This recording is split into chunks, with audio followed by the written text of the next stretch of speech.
कि तुसीं पंथक अकाली लहर के सदे नूं प्रवान करके इत्थे पहुंचे हो।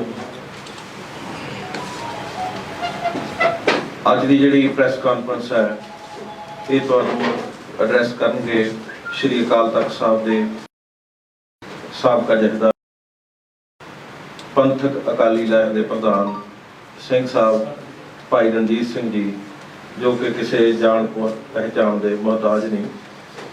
उन्हां दे नाल अज सारी जलंधर के नाल लगते जिले के जिहड़े साडे प्रमुख आगू ने वो भी पहुंचे ने। मैं उन्हां दा भी सारिआं दा धन्नवाद करदा। सुरिंदर जी का धन्नवाद करते हैं कि जिन्हां ने ये साडी बेनती प्रवान करके ये सारा तुहाडे नाल रूबरू होने का सानूं जिहड़ा ये मौका मिलिਆ। पंथक अकाली लहर के सारे आगू साहबान जिन्हां दे नाम मैं वारी आप जी को बेनती करांगा। उस तो पहला थोड़ी जी ब्रीफ कर लगा कि 2017 दे विच पंथक अकाली लहर जथेबंदी सिंह साहब जथेदार भाई रणजीत सिंह जी की अगवाई विच और साडी सिख कौम की महान शख्सियत बाबा सरबजोत सिंह जी बेदी साहब उन्होंने सरपरस्ती विच इहनूं होंद विच लिआंदा, जिहदा मुख मकसद सी ये नरोल एक धार्मिक पार्टी जथेबंदी जिहड़ी श्रोमणी गुरुद्वारा प्रबंधक कमेटी के निजाम के लिए सिंह साहब ने लिआंदी। 17 तो लैके अज तक सोशल मीडिया ते भी तुसीं देख रहे हो कि पिंड पिंड जाके सिंह साहब ने पिंडां दे विच हुक्का दिता और सिखां नूं जगाया। साडा जिहड़ा ये संस्था जिहड़ी सिखां दे लहू दे विचों निर्माण हुई है, ਉਹਦੇ ਅੱਜ ਹਾਲਾਤ ਕੀ ਨੇ ਤੇ ਉਹਦੇ ਹਾਲਾਤ ਕਿਹੋ ਜਿਹੇ ਹੋਣੇ ਚਾਹੀਦੇ ਨੇ, ਗਰੀਬਾਂ ਲਈ ਕੀ ਹੋਣਾ ਚਾਹੀਦਾ, ਉਹ ਸਾਰੀਆਂ ਗੱਲਾਂ ਕੀਤੀਆਂ। ਉਹ ਤੋਂ ਇਲਾਵਾ ਪੰਜਾਬ ਦੇ ਵਿੱਚ ਅਸੀਂ ਵੱਡੇ 8-10 ਇਕੱਠ ਜਿਹੜੇ ਨੇ ਉਹ ਹੁਣ ਤੱਕ ਕਰ ਚੁੱਕੇ ਹਾਂ। ਦਰਬਾਰ ਸਾਹਿਬ ਦੇ ਵਿੱਚ ਸ਼੍ਰੋਮਣੀ ਗੁਰਦੁਆਰਾ ਪ੍ਰਬੰਧਕ ਕਮੇਟੀ ਨੂੰ ਚਾਹੇ ਸਿੱਖ ਲਾਇਬ੍ਰੇਰੀ ਰੈਫਰੈਂਸ ਦਾ ਮਸਲਾ ਉਹਦੇ ਸੰਬੰਧ ਵਿੱਚ 328 ਸਰੂਪਾਂ ਦੇ ਸੰਬੰਧ ਦੇ ਵਿੱਚ ਹੋਰ ਸੰਬੰਧ ਦੇ ਵਿੱਚ ਜਿਹੜੀਆਂ ਉੱਥੇ ਅਸੀਂ ਇਕੱਠ ਕਰ ਚੁੱਕੇ ਹਾਂ। ਸੋ ਅੱਜ ਇਸ ਜਿਹੜੀ ਹੈ ਪ੍ਰੈਸ ਕਾਨਫਰੰਸ ਦੇ ਵਿੱਚ ਸੈਂਟਰ ਦੇ ਵਿੱਚ ਮੌਜੂਦ ਨੇ ਸਿੰਘ ਸਾਹਿਬ ਜਥੇਦਾਰ ਭਾਈ ਰਣਜੀਤ ਸਿੰਘ ਜੀ, ਦਾਸ ਗੁਰਪ੍ਰੀਤ ਸਿੰਘ ਰੰਧਾਵਾ ਜੋ ਕਿ ਸ਼੍ਰੋਮਣੀ ਗੁਰਦੁਆਰਾ ਪ੍ਰਬੰਧਕ ਕਮੇਟੀ ਵਿੱਚ ਐਗਜ਼ੈਕਟਿਵ ਦਾ ਮੈਂਬਰ ਹੈ ਵਿਰੋਧੀ ਧਿਰ ਵੱਲੋਂ, ਔਰ ਨਾਲ ਹੀ ਸਾਡੇ ਸਰਦਾਰ ਰਵੇਲ ਸਿੰਘ ਜੀ ਜੋ ਕਿ ਪੰਥਕ ਅਕਾਲੀ ਲਹਿਰ ਦੇ ਸਾਡੇ ਬੁਲਾਰੇ ਵੀ ਨੇ ਔਰ ਸਾਡੀਆਂ ਸਾਰੀਆਂ ਸਟੇਜਾਂ ਜਿਹੜੀਆਂ ਨੇ ਇਹ ਚਲਾਉਂਦੇ ਨੇ। ਸਰਦਾਰ ਅਮਰਤ ਸਿੰਘ ਜੀ ਰਤਨਗੜ੍ਹ ਜੋ ਕਿ ਸਾਡੇ ਮੁੱਖ ਦਫ਼ਤਰ ਸਕੱਤਰ ਨੇ, ਔਰ ਇਹਦੇ ਨਾਲ ਸਾਡੇ ਸਰਦਾਰ ਰਜਿੰਦਰ ਸਿੰਘ ਜੀ ਛੰਨਾ ਜੋ ਕਿ ਮੇਰੇ ਨਾਲ ਹੀ ਬੈਠੇ ਨੇ, ਇਹ ਮੁੱਖ ਬੁਲਾਰੇ ਨੇ।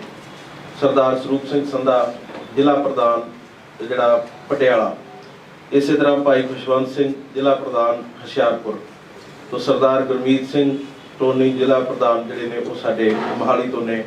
ਇਸੇ ਤਰ੍ਹਾਂ ਸਾਡੇ ਹੋਰ ਆਗੂ ਸਰਦਾਰ ਦਰਸ਼ਨ ਸਿੰਘ ਜੀਮਾ, ਸਰਦਾਰ ਹਰਪਾਲ ਸਿੰਘ ਜੀ ਜਿਹੜੇ ਕਿ ਦਿੱਲੀਪੁਰ, ਤੇ ਲਖਵੰਤ ਸਿੰਘ ਦਗੁਰਜੀ ਜੋ ਕਿ ਸਾਡੇ ਨੌਜਵਾਨ ਆਗੂ ਨੇ ਜ਼ਿਲ੍ਹਾ ਲੁਧਿਆਣਾ ਦੇ ਦਿਹਾਤੀ ਦੇ ਪ੍ਰਧਾਨ ਨੇ। ਸਰਦਾਰ ਹਰਪਾਲ ਸਿੰਘ ਵੀ ਦਿਹਾਤੀ ਦੇ ਪ੍ਰਧਾਨ ਨੇ। तो इसी तरह सरदार अमरीक सिंह जी रोमी जो कि फतेहगढ़ साहब तो जिला प्रधान ने। तो इसी तरह और साढ़े सारी दर्जा 10 मिनट सरदार गुरदेव सिंह जी ते सरदार राजदीप सिंह जी आंडलू, ये नौजवान जिहड़े मालवे दे विच काफ़ी साडा जिहड़ा पंथक लहर दा क्योंकि हज़ारां वर्कर जिहड़े ने वो इस वक्त इस स्टेट दे विच सिंह साहब की अपील से जोड़े ने वलंटियर के रूप में कह लो या गुरु पंथ की सेवा करने लिए सारे तैयार पर तैयार ने। सरदार बलवीर सिंह बैरो माजरा, तो ये साड़ी जी जिन्ने आगू है साढ़े आ सके। इस तरह ये सरदार जसजीत सिंह जी समुंदरी जो कि तेजा सिंह समुंदरी जी जिन्हों के नाम से जिथे साड़ी श्रोमणी कमेटी की जनरल हाउस की जी है चोन भी होंगी है, बजट भी पास होंगे, उन्होंने पोतरे जो कि ये संस्था के जोड़े ने वो जनरल सकत्तर ने। तुहाडी जानकारी में ये भी दस दी है कि संत समाज दीयां वड्डियां शख्सियतां संत बाबा लखवीर सिंह जी दवाड़ा साहब वाले, संत बाबा कश्मीरा सिंह अल्हौरा वाले, संत भुपिंदर सिंह जी जग वाले, संत हरी सिंह जी रंधावे वाले। सो एडियां एडियां महान पंथक शख्सियतां दा उन्हां दा भी सिंह साहब नूं पूर्ण हमायत है।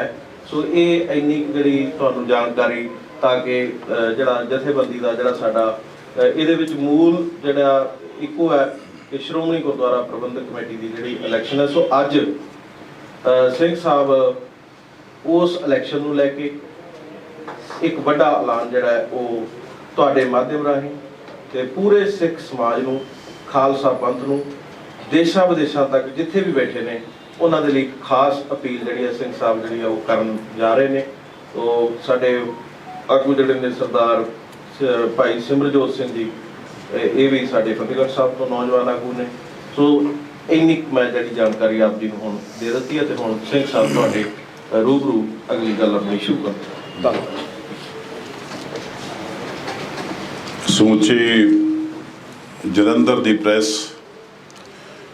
ਜਿੰਨੇ ਵੀ ਪ੍ਰਿੰਟ ਮੀਡੀਆ ਨਾਲ ਸੰਬੰਧਿਤ ਜਾਂ ਟੈਲੀਵਿਜ਼ਨ ਨਾਲ ਸੰਬੰਧਿਤ ਜਿੰਨੇ ਵੀ ਮੇਰੇ ਵੀਰ ਆਏ ਨੇ, ਤੁਹਾਡਾ ਮੈਂ ਬਹੁਤ ਤਹਿ ਦਿਲੋਂ ਧੰਨਵਾਦ ਕਰਦਾ, ਕਿਉਂਕਿ ਅਸੀਂ ਇਹ ਮਹਿਸੂਸ ਕਰਦੇ ਕਿ ਅਸੀਂ ਆਪਣੀ ਗੱਲ ਸਿੱਖ ਕੌਮ ਦੇ ਕੋਨੇ-ਕੋਨੇ 'ਚ ਜਿੱਥੇ ਵੀ ਸਿੱਖ ਵਾਸਤੇ ਪਹੁੰਚਾਉਣੀ ਹੈ ਤੇ ਉਹ ਜਲੰਧਰ ਦੀ ਰਾਹੀਂ ਅਸੀਂ ਪਹੁੰਚਾ ਸਕਦੇ ਹਾਂ। ਇੱਥੇ ਸੈਂਟਰ ਹੈ ਪ੍ਰੈਸ ਦਾ। ਇੱਕ ਸਾਡੇ 'ਚ ਜਿਹੜੀਆਂ ਕਮੀਆਂ ਨੇ ਉਹ ਸਾਧਨਾਂ ਦੀ ਘਾਟ, ਲੇਕਿਨ ਸਾਧਨਾਂ ਦੀ ਘਾਟ ਹੋਣ ਦੇ ਬਾਵਜੂਦ ਅਸੀਂ ਜਿਹੜਾ ਹੋਕਾ ਦੇ ਰਹੇ ਹਾਂ ਜਾਂ ਪਹਿਰੇਦਾਰੀ ਕਰ ਰਹੇ ਹਾਂ ਉਹ ਬੜੇ ਲੰਬੇ ਸਮੇਂ ਤੋਂ ਕਰ ਰਹੇ ਹਾਂ। ਤੁਸੀਂ ਦੇਖ ਰਹੇ ਹੋ ਮੈਂ 99 ਤੋਂ ਲੈ ਕੇ ਪ੍ਰਕਾਸ਼ ਸਿੰਘ ਬਾਦਲ ਤੇ ਉਹਦੀ ਬੁਰਸ਼ਾਗਰਦੀ ਦੇ ਖਿਲਾਫ ਲੜਦਾ ਆ ਰਿਹਾ। ਖਾਸ ਕਰਕੇ ਜਿਹੜੀ ਰੂਹਾਨੀ ਤਾਕਤ ਅਕਾਲ ਤਖਤ ਸਾਹਿਬ ਦਾ ਉਹਨੇ ਅਪਮਾਨ ਕੀਤਾ, ਬਾਰ-ਬਾਰ ਆਪਣੀ ਜੁੱਤੀ ਦੀ ਤਰ੍ਹਾਂ ਜਥੇਦਾਰ ਬਦਲੇ, ਕਮੀਜ਼ ਦੀ ਤਰ੍ਹਾਂ ਜਥੇਦਾਰ ਬਦਲੇ, ਉਹ ਤੋਂ ਬਾਅਦ ਉਹਦਾ ਮੁੰਡਾ ਬਦਲੀ ਜਾ ਰਿਹਾ ਉਹਨਾਂ ਰਵਾਇਤਾਂ ਤੇ ਆ ਕੇ। ਇੱਕ ਡੈਮੋਕ੍ਰੇਸੀ ਦਾ ਨਾਂ ਲੈ ਕੇ ਗੱਲ ਕਰੀ ਜਾਣੀ ਕਿ ਡੈਮੋਕ੍ਰੇਸੀ ਹੈ, ਅਕਾਲੀ ਦਲ ਆ। ਕਿਹੜੀ ਡੈਮੋਕ੍ਰੇਸੀ ਨਾਲ ਸੁਖਬੀਰ ਬਾਦਲ ਚੁਣਿਆ ਗਿਆ? ਕਿ ਜਿਹੜੇ ਵੀ ਸੁਖਬੀਰ ਬਾਦਲ ਨੇ ਜ਼ਿਲ੍ਹੇ ਪ੍ਰਧਾਨਾਂ ਦੀ ਰਾਹੀਂ ਆਪਣੀ ਚੋਣ ਕਰਵਾਈ, ਉਹਨਾਂ ਨੂੰ ਕਿਹਨੇ ਚੁਣਿਆ? ਜਿਹੜਾ ਅਕਾਲੀ ਦਲ ਦਾ ਸਿਸਟਮ ਤਹਿਸ਼ ਨਹਿਸ਼ ਹੋਇਆ ਪਿਆ। ਸਰਕਲ ਪ੍ਰਧਾਨ ਇਲੈਕਸ਼ਨ ਰਾਹੀਂ ਚੁਣਦੇ ਸੀ ਆਪਣਾ ਸਰਕਲ ਪ੍ਰਧਾਨ, ਫਿਰ ਉਹ ਜ਼ਿਲ੍ਹੇ ਦੇ ਪ੍ਰਧਾਨ ਚੁਣਦੇ ਸੀ, ਉਹ ਪ੍ਰਧਾਨ ਚੁਣਦੇ ਸੀ ਕੌਮੀ ਪ੍ਰਧਾਨ। ਅੱਜ ਤੂੰ ਮੈਨੂੰ ਮੁੱਲਾ ਆਖ, ਮੈਂ ਤੈਨੂੰ ਕਾਜੀ ਆਖਾਂ। ਪਹਿਲਾਂ ਉਹਨਾਂ ਨੂੰ ਚਿੱਠੀਆਂ ਦੇਤੀਆਂ ਤੁਸੀਂ 2 ਸਾਲ ਲਈ ਪ੍ਰਧਾਨ ਰਹੋਗੇ, ਤੇ ਫਿਰ ਉਹਨਾਂ ਸਾਰਿਆਂ ਨੇ ਚਿੱਠੀ ਦੇ ਦਿੰਦੇ ਨੇ ਕਿ ਤੁਸੀਂ 2 ਸਾਲ ਲਈ ਰਹੋਗੇ। ਇਹ ਇਹਨਾਂ ਦੀ ਡੈਮੋਕ੍ਰੇਸੀ ਆ। ਪ੍ਰਧਾਨ ਨੂੰ ਤੇ ਕੋਈ ਛੇੜ ਨਹੀਂ ਸਕਦਾ, ਲੇਕਿਨ ਜਿਹੜੀ ਪਦਵੀਆਂ ਨੇ ਸਾਡੀਆਂ ਬਣੀਆਂ ਹੋਈਆਂ, ਗੁਰੂ ਸਾਹਿਬ ਵੱਲੋਂ ਬਣਾਈਆਂ ਹੋਈਆਂ, ਜਥੇਦਾਰ ਅਕਾਲ ਤਖਤ ਔਰ ਖਾਸ ਤੌਰ ਤੇ ਗੁਰੂ ਅਰਜਨ ਦੇਵ ਜੀ ਮਹਾਰਾਜ ਨੇ ਜਿਹੜੀ ਗ੍ਰੰਥੀ ਦਰਬਾਰ ਸਾਹਿਬ ਬਾਬਾ ਬੁੱਢਾ ਜੀ ਨੂੰ ਸਥਾਪਨ ਕੀਤਾ, ਇਹ ਪਦਵੀਆਂ ਨੇ, ਇਹ ਸਿਧਾਂਤ ਆ, ਇਹ ਐਕਟ ਨਹੀਂ। ਇਹ ਐਕਟ ਆ। ਇੱਕ ਐਕਟ ਦੇ ਵਿੱਚ ਵੀ ਇਹ ਪਦਵੀਆਂ ਨੌਕਰ ਨਹੀਂ ਹੈਗੀਆਂ, ਲੇਕਿਨ ਇਹਨਾਂ ਨੇ ਉਪ ਨਿਯਮ ਬਣਾਉਣ ਲੱਗਿਆ ਉਹਨਾਂ ਨੂੰ ਗੁਮਨਾਮੀ ਦੀ ਜ਼ਿੰਦਗੀ ਦੇ ਕੇ ਇੱਕ ਸਿੰਘ ਸਾਹਿਬ ਕਹਿ ਕੇ ਤੇ ਉਹਨਾਂ ਨੂੰ ਨੌਕਰ ਕਰ ਲਿਆ। ਇਹ 5 ਪਿਆਰੇ ਕਦੀ ਨੌਕਰ ਨਹੀਂ ਹੋ ਸਕਦੇ। ਸਿਧਾਂਤ ਆ, ਗੁਰੂ ਗੋਬਿੰਦ ਸਿੰਘ ਜੀ ਦਾ ਬਣਾਇਆ 1699 ਦਾ ਸਿਧਾਂਤ ਆ। ਤੇ ਸਿਧਾਂਤ ਜਿਹੜਾ ਜਾਂ ਜਿਹੜੇ ਨਿਯਮ ਹੁੰਦੇ ਨੇ ਧਰਮ ਦੇ, ਸਾਡੇ ਪੈਗੰਬਰਾਂ ਨੇ ਬਣਾਏ, ਉਹਦੇ ਵਿੱਚ ਸਾਡਾ ਦੇਸ਼ ਦਾ ਸੰਵਿਧਾਨ ਦਖਲਅੰਦਾਜ਼ੀ ਨਾ ਕਰਦਾ ਨਾ ਕਰ ਸਕਦਾ। ਇਹ ਸਾਡੇ ਸੰਵਿਧਾਨ ਦੇ ਵਿੱਚ ਦਰਜ ਹੈ। ਪਰ ਅੱਜ ਤੁਸੀਂ ਦੇਖੋ ਜਿਸ ਤਰ੍ਹਾਂ ਜਥੇਦਾਰ ਜਦੋਂ ਕੋਈ ਆਖੇ ਨਹੀਂ ਲੱਗਦਾ ਉਹਨੂੰ ਕਿਤਨਾ ਬਦਲ ਦਿੰਦੇ ਨੇ 3-4 ਬੰਦੇ ਖੜੇ ਹੋ ਕੇ, ਤੇ ਉਹਦੀ ਕਿਸ ਤਰ੍ਹਾਂ ਬੇਪਤੀ ਹੁੰਦੀ ਆ। ਬੇਪਤੀ ਹੋ ਰਹੀ ਆ ਅਕਾਲ ਤਖਤ ਦੀ। ਇਹਨਾਂ ਦੀ ਇੱਜ਼ਤ ਹੀ ਨਹੀਂ ਤੇ ਇਹਨਾਂ ਦੀ ਬੇਪਤੀ ਕਿੱਥੋਂ ਹੋਣੀ ਹੈ? ਬੇਪਤੀ ਹੋ ਰਹੀ ਹੈ ਅਕਾਲ ਤਖਤ ਦੀ, ਉਹਦੇ ਸਿਧਾਂਤ ਦੀ, ਤੇ ਇੱਕ ਮੀਰੀ ਦੇ ਤਖਤ ਦੀ, ਅਕਾਲ ਪੁਰਖ ਸੱਚੇ ਵਾਹਿਗੁਰੂ ਦੇ ਮੀਰੀ ਪੀਰੀ ਦੇ ਤਖਤ ਦੀ ਹੋ ਰਹੀ ਹੈ। ਪ੍ਰਬੰਧਕ ਕਮੇਟੀ ਦੀ ਗੋਲਕ ਜਿਹੜੀ ਆ ਉਹ ਰਾਜਨੀਤੀ ਤੇ ਖਰਚ ਹੋ ਰਹੀ ਹੈ। ਇੱਕ ਗੁਰਬਾਣੀ ਨੂੰ ਵੇਚ ਕੇ ਆਪਣੀ ਜਾਇਦਾਦ ਬਣਾਉਣ ਦੇ ਨੇ ਪੀਟੀਸੀ ਦੇ ਰਾਹੀਂ ਕਰੋੜਾਂ ਰੁਪਏ ਦੇ ਬਿੱਲ, ਜਿਸ ਤਰ੍ਹਾਂ 12 ਕਰੋੜ ਦਾ ਬਿੱਲ ਲਿਆ ਸ਼ਾਮਿਆਂ ਨਾਲ ਲਾਉਣ ਦੇ। ਤੁਸੀਂ ਜਾਣਦੇ ਹੋ ਕਿ ਜਿਹੜੀ ਪੀਟੀਸੀ ਚੈਨਲ ਆ ਇਹ ਟੈਂਟ ਹਾਊਸ ਨਹੀਂ, ਟੈਂਟ ਨਹੀਂ ਲਾਉਂਦਾ। ਪਰ ਇਹਨਾਂ ਨੇ 12 ਕਰੋੜ ਦਾ ਟੈਂਟ ਜਿਹੜਾ ਉਹਨਾਂ ਦੇ ਥਰੂ ਲਾ ਕੇ ਸੁਲਤਾਨਪੁਰ ਲੋਧੀ ਤੇ 12 ਕਰੋੜ ਦਾ ਬਿੱਲ ਲਿਆ ਕਮੇਟੀ ਤੋਂ ਪੀਟੀਸੀ ਨੇ। ਦੇਣ ਵਾਲੇ ਵੀ ਬਾਦਲ ਤੇ ਲੈਣ ਵਾਲੇ ਵੀ ਬਾਦਲ, ਬੰਦੇ ਬਦਲੇ ਨੇ ਅੱਗੇ, ਦੇਣ ਵਾਲੇ ਤੇ ਲੈਣ ਵਾਲੇ, ਪਰ ਪੈਸਾ ਗੁਰੂ ਘਰ ਦਾ ਜਾ ਰਿਹਾ ਤੇ ਬਾਦਲ ਦੇ ਪਰਿਵਾਰ ਦੇ ਘਰ ਜਾ ਰਿਹਾ। ਜਿਹੜਾ ਪੈਸਾ ਗੋਲਕ ਦਾ ਸਾਡੇ ਗਰੀਬ ਬੱਚਿਆਂ ਦੀ ਐਜੂਕੇਸ਼ਨ ਤੇ ਲੱਗਣਾ ਚਾਹੀਦਾ ਸੀ, ਉਹ ਬਾਦਲ ਪਰਿਵਾਰ ਦੀ ਰਾਜਨੀਤੀ ਤੇ ਲੱਗ ਰਿਹਾ। ਜ਼ਮੀਨਾਂ ਗੁਰੂ ਘਰ ਦੀਆਂ ਜਿਹੜੀਆਂ ਸੀਗੀਆਂ ਉਹ ਬਹੁਤ ਬੇਸ਼ਕੀਮਤ ਜ਼ਮੀਨਾਂ ਲੀਜ਼ ਤੇ ਦਿੱਤੀਆਂ ਜਾ ਰਹੀਆਂ ਤੇ ਨਿਲਾਮ ਹੋ ਰਹੀਆਂ ਨੇ। ਇਹ ਸਰਮਾਇਆ ਇਸ ਤਰ੍ਹਾਂ ਯਾਤਰੂ ਦੀ ਕੋਈ ਕਦਰ ਨਹੀਂ। ਦੂਸਰਾ, ਬਿਮਾਰ ਕਿਸੇ ਵੀ ਬਿਮਾਰ ਤੇ ਲੋੜਵੰਦ ਦਾ ਇਲਾਜ ਫਰੀ ਨਹੀਂ, ਬਲਕਿ ਬਹੁਤ ਜ਼ਿਆਦਾ। ਮੈਂ ਆਪਣੇ ਦੰਦਾਂ ਦਾ ਚਬਾੜਾ ਜਿਹੜਾ ਸੀ ਉਹਦਾ ਐਕਸਰਾ ਲੈਣਾ ਸੀ, ਜਿਹੜਾ ਬਾਹਰ 600 ਰੁਪਇਆ ਲੱਗਦਾ, ਪਰ ਮੈਂ ਡੈਂਟਲ ਕਾਲਜ ਜਦੋਂ ਅੰਮ੍ਰਿਤਸਰ ਗਿਆ ਤੇ ਮੇਰੇ ਤੋਂ 1200 ਰੁਪਏ ਉਹਨਾਂ ਨੇ ਵਸੂਲੇ। ਮੈਂ ਪਰਚੀ ਕਟਾ ਕੇ ਆਇਆ 1200 ਰੁਪਇਆ ਐਕਸਰੇ ਦਾ। ਜੇ ਸਾਡੀਆਂ ਇਹਨਾਂ ਸੰਸਥਾਵਾਂ ਦੇ ਵਿੱਚ ਕਿਸੇ ਗਰੀਬ ਦਾ ਇਲਾਜ ਨਹੀਂ ਹੋਣਾ ਤੇ ਕਿੱਥੇ ਹੋਊਗਾ? ਸੋ ਅਸੀਂ ਇਸ ਨਿਜ਼ਾਮ ਨੂੰ ਬਦਲਣਾ ਚਾਹੁੰਦੇ ਹਾਂ ਤੇ ਅਸੀਂ ਚਾਹੁੰਦੇ ਹਾਂ ਕਿ ਸੰਸਥਾ ਦੇ ਵਿੱਚ ਰਾਜਨੀਤੀ ਜਿਹੜੀ ਬੜੀ ਉਹਨੂੰ ਬਾਹਰ ਕੱਢਿਆ ਜਾਵੇ। ਉਹਦਾ ਇੱਕੋ ਇੱਕ ਤਰੀਕਾ ਹੈ ਕਿ ਜਿਹਦੇ ਇਲੈਕਸ਼ਨ ਰਾਹੀਂ ਚੁਣੇ ਜਾਣ ਉਹ ਆਪਣੀ ਰਾਜਨੀਤੀ ਨੂੰ ਪਾਸੇ ਕਰਕੇ ਧਰਮ ਦੀ ਸੇਵਾ ਕਰਨ। ਧਰਮ ਦੀ ਸੇਵਾ ਜਿਨ੍ਹਾਂ ਨੇ ਕਰਨੀ ਉਹੀ ਕਮੇਟੀ ਦੇ ਵਿੱਚ ਆਉਣ। ਤੇ ਅਸੀਂ ਇਹ ਪ੍ਰੋਮਿਸ ਕਰਕੇ ਚੱਲੇ ਆ ਪਹਿਲੇ ਦਿਨ ਤੋਂ ਕਿ ਅਸੀਂ ਕਮੇਟੀ ਦੇ ਵਿੱਚ ਰਾਜਨੀਤੀ ਨਹੀਂ ਹੋਣ ਦੇਵਾਂਗੇ ਤੇ ਨਾ ਹੀ ਆਪ ਕਰਾਂਗੇ। ਇਹ ਪ੍ਰੋਮਿਸ ਕਰਕੇ ਅਸੀਂ ਇਹ ਪਹਿਲੇ ਦਿਨ ਤੋਂ ਚੱਲੇ ਤੇ ਅਸੀਂ ਪੰਥਕ ਅਕਾਲੀ ਲਹਿਰ ਜਦੋਂ ਰਜਿਸਟ੍ਰੇਸ਼ਨ ਕਰਾਈ ਉਹਦੇ ਵਿੱਚ ਡੀਡ ਦੇ ਵਿੱਚ ਲਿਖਿਆ ਕਿ ਇਹ ਨਿਰੋਲ ਧਰਮ ਦੀ ਸੇਵਾ ਕਰੂਗੀ, ਰਾਜਨੀਤੀ ਨਹੀਂ ਕਰੂਗੀ। ਸੋ ਮੈਂ ਤੁਹਾਡੇ ਮਾਧਿਅਮ ਰਾਹੀਂ, ਤੁਹਾਡੀ ਪ੍ਰੈਸ ਦੇ ਰਾਹੀਂ ਜਿੱਥੇ ਵੀ ਸਿੱਖ ਵਸਦੇ ਨੇ ਉੱਥੋਂ ਤੱਕ ਕਿ ਆਪਣੀ ਅਪੀਲ ਪਹੁੰਚਾਉਣੀ ਚਾਹੁੰਦਾ ਹੈ ਕਿ ਸਾਡੀ ਪਿੱਠ ਤੇ ਆ ਕੇ ਖੜੋ, ਤਾਂ ਹੀ ਅਸੀਂ ਇਸ ਨਿਜ਼ਾਮ ਨੂੰ, ਇਸ ਸੰਗਲ ਨੂੰ ਤੋੜ ਸਕਦੇ, ਜਿਹਨੂੰ ਸੈਂਟਰ ਸਰਕਾਰ ਤੇ ਪੰਜਾਬ ਸਰਕਾਰ ਲਗਾਤਾਰ ਪਾਲਦੀ ਆਈ ਹੈ। ਇਹ ਜਿਹੜੀਆਂ ਦੋਵੇਂ ਸਰਕਾਰਾਂ ਦੇਖੋ 13ਵਾਂ ਸਾਲ ਜਾ ਰਿਹਾ ਇਲੈਕਸ਼ਨ ਹੋਣ ਨੂੰ ਤੇ ਅਜੇ ਤੱਕ ਇਲੈਕਸ਼ਨ ਨਹੀਂ ਹੋ ਰਹੇ। 5 ਸਾਲ ਬਾਅਦ ਇਲੈਕਸ਼ਨ ਹੋਣੇ ਚਾਹੀਦੇ ਨੇ, 13ਵਾਂ ਸਾਲ ਜਾ ਰਿਹਾ, ਨਾ ਤੇ ਐਲਾਨ ਹੋ ਜਾਂਦਾ ਤੇ ਅੱਗੋਂ ਕਾਰਵਾਈ ਨਹੀਂ ਹੁੰਦੀ, ਨਾ ਅੱਜ ਵੋਟਾਂ ਬਣ ਰਹੀਆਂ ਨੇ ਤੇ ਐਲਾਨ ਹੋ ਚੁੱਕਾ ਪਰ ਨਾ ਵੋਟਾਂ ਬਣ ਰਹੀਆਂ, ਨਾ ਉਹ ਕੋਈ ਉਹਦੇ ਸਿਸਟਮ ਦੇ ਵਿੱਚ ਕੋਈ ਅੱਗੋਂ ਕੋਈ ਜਾਣਕਾਰੀ ਮਿਲ ਰਹੀ ਹੈ ਕਿ ਕੀ ਹੋ ਰਿਹਾ, ਤੁਸੀਂ ਕੀ ਕਰ ਰਹੇ ਹੋ। ਸੋ ਅਸੀਂ ਕਿੱਥੇ ਨੇ ਸਮੁੰਦਰੀ ਸਾਹਿਬ, ਜਸਜੀਤ ਸਿੰਘ ਜੀ ਸਮੁੰਦਰੀ, ਤੇਜਾ ਸਿੰਘ ਸਮੁੰਦਰੀ ਦੇ ਪੋਤਰੇ ਸਾਡੇ ਜਨਰਲ ਸੈਕਟਰੀ ਨੇ ਪੰਥਕ ਅਕਾਲੀ ਲਹਿਰ ਦੇ। ਅਸੀਂ ਅਪੀਲ ਇਹ ਕਰਨ ਜਾ ਰਹੇ ਹਾਂ ਕਿ ਅਸੀਂ ਇਹ ਜਿਹੜੀਆਂ ਰੂਹਾਨੀ ਸੰਸਥਾਵਾਂ ਨੇ ਇਹ ਸਾਡੇ ਗੁਰੂ ਸਾਹਿਬ ਵੱਲੋਂ ਬਖਸ਼ੇ ਸਿਧਾਂਤ ਨੇ। ਇਹ ਸਾਡੀ ਕੌਮ ਨੇ ਜੇ ਜਿਉਂਦਾ ਰਹਿਣਾ ਹੈ ਤੇ ਦਸਮ ਪਾਤਸ਼ਾਹ ਦਾ ਖਾਲਸਾ ਮਿਸ਼ਨ, ਗੁਰੂ ਨਾਨਕ ਸਾਹਿਬ ਜੀ ਦੀ ਨਿਰਮਲ ਸੋਚ ਦਾ ਪ੍ਰਤੀਕ ਇਹ ਖਾਲਸਾ ਧਰਮ ਇਹ ਜਿਉਂਦਾ ਰਹਿਣਾ ਚਾਹੀਦਾ। ਇਹਦੀ ਸਰਪ੍ਰਸਤੀ ਪੰਥ ਤੇ ਗ੍ਰੰਥ ਨੂੰ ਕਰਨੀ ਚਾਹੀਦੀ, ਗੁਰੂ ਸਾਹਿਬ ਦੇ ਆਸ਼ੇ ਅਨੁਸਾਰ, ਗੁਰੂ ਦੇ ਹੁਕਮ ਅਨੁਸਾਰ, ਦਸਮ ਪਾਤਸ਼ਾਹ ਦੇ ਹੁਕਮ ਅਨੁਸਾਰ। ਪਰ ਇਹਦੀ ਸਰਪ੍ਰਸਤੀ ਇੱਕ ਪਰਿਵਾਰ ਕਰ ਰਿਹਾ, ਜਿਹੜਾ ਪਰਿਵਾਰ ਆਪ ਨਿਗੋਰਾ ਹੈ। ਉਹ ਪਰਿਵਾਰ ਅੱਜ 5 ਪਿਆਰਿਆਂ ਨੂੰ ਹੁਕਮ ਦੇ ਰਿਹਾ, 5 ਪਿਆਰਿਆਂ ਨੂੰ ਨੌਕਰੀ ਦੇ ਰਿਹਾ ਤੇ ਨੌਕਰੀ ਤੋਂ ਬਰਖਾਸਤ ਕਰ ਰਿਹਾ। ਇਹ ਸਾਡੀ ਸਿਸਟਮ ਦੇ ਵਿੱਚ, ਸਾਡੀ ਮਰਿਆਦਾ ਦੇ ਵਿੱਚ ਨਹੀਂ, ਸਾਡੀ ਮਰਿਆਦਾ ਦੀਆਂ ਧੱਜੀਆਂ ਉਡਾ ਰਹੇ ਨੇ। ਮੈਂ ਸਮਝਦਾ ਸਾਡੀ ਮਰਿਆਦਾ ਦੇ ਕਿਨਾਰੇ ਤੋੜ ਕੇ ਇਹਨਾਂ ਨੇ ਬੇਪਤ ਕੀਤਾ ਹੋਇਆ ਸਾਡੀ ਸਾਰੇ ਨਿਜ਼ਾਮ ਨੂੰ। ਤੋਂ ਮੈਂ ਤੁਹਾਡੀ ਰਾਹੀਂ ਸਮੁੱਚੀ ਸਿੱਖ ਕੌਮ ਨੂੰ, ਗੁਰਸਿੱਖ ਵੀਰਾਂ ਨੂੰ, ਭੈਣਾਂ ਨੂੰ, ਖਾਸ ਕਰਕੇ ਬੀਬੀਆਂ ਨੂੰ ਇਹ ਅਪੀਲ ਕਰਦਾ ਹੈ ਕਿ ਤੁਸੀਂ ਮਾਈ ਭਾਗੋ ਦੀਆਂ ਬੱਚੀਆਂ ਬਣ ਕੇ ਦਸਮ ਪਾਤਸ਼ਾਹ ਦੀ, ਉਹਦੇ ਧਰਮ ਦੀ, ਉਹਦੇ ਸਿਧਾਂਤ ਦੀ ਉਸ ਤਰ੍ਹਾਂ ਸਪੋਰਟ ਕਰੋ ਜਿਸ ਤਰ੍ਹਾਂ ਮਾਈ ਭਾਗੋ ਨੇ ਕੀਤੀ। ਸਾਨੂੰ ਹਰੇਕ ਪਿੰਡ ਦੇ ਵਿੱਚੋਂ ਨੌਜਵਾਨ ਵੀਰ ਤੇ ਬੀਬੀਆਂ ਇੱਕ ਬੂਥ ਕਮੇਟੀ ਦੇਣ, ਆਪ ਬੂਥ ਕਮੇਟੀ ਆਪ ਬਣਾਉਣ ਤੇ ਸਾਨੂੰ ਅਸੀਂ WhatsApp ਨੰਬਰ ਦੇ ਰਹੇ ਹਾਂ 708 708 1122 708 708 1122 WhatsApp ਨੰਬਰ ਪੰਥਕ ਅਕਾਲੀ ਲਹਿਰ ਦਾ। ਇਹਦੇ ਉੱਤੇ ਸਾਨੂੰ ਜਾਣਕਾਰੀ ਦੇਣ ਕਿ ਸਾਡੇ ਇਸ ਪਿੰਡ ਦੀ ਇਹ ਨਾਲ ਐਡਰੈਸ ਦੇ ਦੇਣ, ਇਸ ਪਿੰਡ ਦੀ ਇਹ ਕਮੇਟੀ ਹੈ, ਉਹਦੀ ID ਹੈ, ਅਸੀਂ ਤਾਂ ਕਿ ਉਹਨਾਂ ਨਾਲ ਸੰਪਰਕ ਕਰ ਸਕੀਏ, ਆਪਣੀ ਅਪਰੋਚ ਜਿਹੜੀ ਆ 4 ਚਫੇਰੇ ਇੱਕੇ ਸਮੇਂ ਜਲਦੀ ਕਰ ਸਕੀਏ। ਕਿਉਂਕਿ ਇੰਨਾ ਹੁਣ ਟਾਈਮ ਨਹੀਂ ਹੈਗਾ ਕਿ ਅਸੀਂ ਹਰੇਕ ਪਿੰਡ ਦੇ ਵਿੱਚ ਜਾ ਕੇ ਅਸੀਂ ਆਪਣਾ ਕੰਮ ਕਰ ਸਕੀਏ। ਮੈਂ ਪਿੰਡਾਂ ਦੇ ਵਿੱਚ ਗਿਆ, ਬਹੁਤ ਪਿੰਡਾਂ ਵਿੱਚ ਜਾ ਚੁੱਕਿਆ, ਲੇਕਿਨ ਮੈਂ ਸਾਰੇ ਪੰਜਾਬ 'ਚ ਨਹੀਂ ਘੁੰਮ ਸਕਿਆ। ਤੇ ਇਸ ਕਰਕੇ ਮੇਰੀ ਪੁਰਜ਼ੋਰ ਅਪੀਲ ਆ ਨੌਜਵਾਨ ਵੀਰਾਂ ਨੂੰ, ਪਿੰਡਾਂ ਦੇ ਵਿੱਚ ਵਸਦਿਆਂ ਨੂੰ, ਸ਼ਹਿਰਾਂ ਦੀਆਂ ਗਲੀਆਂ ਮਹੱਲਿਆਂ 'ਚ ਵਸਦੇ ਵੀਰਾਂ ਨੂੰ, ਕਿ ਤੁਸੀਂ ਆਪਣੀ ਜਿਨ੍ਹਾਂ ਨੂੰ ਗੁਰੂ ਨਾਲ ਪਿਆਰ ਹੈ, ਜਿਨ੍ਹਾਂ ਨੂੰ ਧਰਮ ਨਾਲ ਪਿਆਰ ਹੈ, ਜਿਨ੍ਹਾਂ ਨੇ ਦਸਮ ਪਾਤਸ਼ਾਹ ਦੀ ਪਵਿੱਤਰ ਅਜ਼ਮਤ ਨੂੰ ਸਲਾਮ ਕੀਤੀ ਆ, ਉਹਨਾਂ ਨੂੰ ਮੇਰੀ ਹੱਥ ਜੋੜ ਕੇ ਅਪੀਲ ਹੈ, ਸਾਡੇ ਨਾਲ ਖੜੋ, ਸਾਡੀ ਸਪੋਰਟ ਬਣ ਕੇ, ਸਾਡੇ ਪਿੱਛੇ ਖੜੋ ਦੀਵਾਰ ਦੀ ਤਰ੍ਹਾਂ, ਤਾਂ ਕਿ ਅਸੀਂ ਇਸ ਨਿਜ਼ਾਮ ਨੂੰ ਚੇਂਜ ਕਰੀਏ। ਕਿਉਂਕਿ ਇਹ ਜਿਹੜਾ ਸਿਸਟਮ ਆ, ਇਹ ਧੱਕੇ ਨਾਲ ਸਰਕਾਰਾਂ ਪ੍ਰਕਾਸ਼ ਸਿੰਘ ਬਾਦਲ ਦੇ ਪਰਿਵਾਰ ਨੂੰ ਦੇ ਰਹੀਆਂ ਨੇ, ਤੇ ਇਹ ਅਰਬਾਂ ਰੁਪਏ ਦਾ ਸਰਮਾਇਆ ਜਿਹੜਾ ਉਹ ਆਪਣੇ ਪਰਿਵਾਰ ਤੇ ਲਾ ਰਹੇ ਨੇ, ਆਪਣੀ ਪਰਿਵਾਰ ਦੀ ਰਾਜਨੀਤੀ ਤੇ ਲਾ ਰਹੇ ਨੇ।